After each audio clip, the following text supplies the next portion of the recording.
What are like some, I know like the common reasons why people run into eviction things, but what are things that like as someone who's buying a building should be like aware of? I know that they do like a rental history and like you may have to have a reference.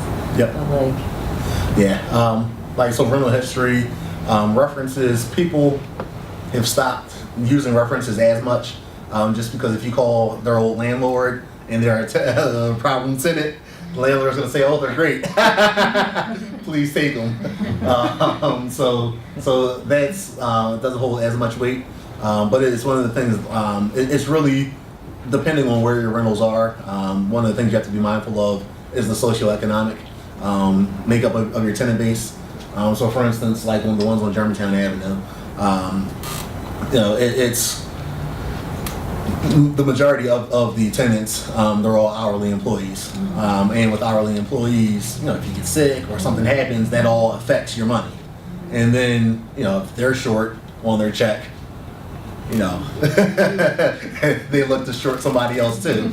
So that's typically, I mean, and some of those things, you have a hard time avoiding, depending on the areas where you're going to be investing. What some people have been doing is just they've been focused on Section 8 rentals, or renting to Section 8. So Section 8, you sign a 2-year lease, and the majority of the money is coming from the city or the government. So they know that for those 2 years, as long as everything, as long as they keep up their end of the bargain, that money's going to come in every month. So they don't necessarily worry about turnover or evictions as much.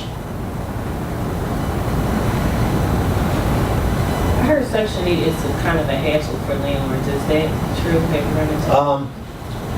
I don't have, I have a couple evictions coming up. So I'm thinking about trying out Section 8. I've taken the classes and got Section 8 approved. I know that there are inspections that have to happen.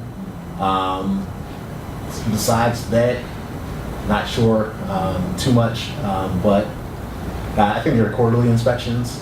But that's one of those things where as long as you're a good landlord and you're on top of things, I don't think you would have too many problems with it. But that's me from the outside looking in. yeah, I feel like this is the thing that makes people kind of wary about buying homes. Like, Yeah, I mean that's why it's one of those things. Like if you have multifamily, it reduces. So let's say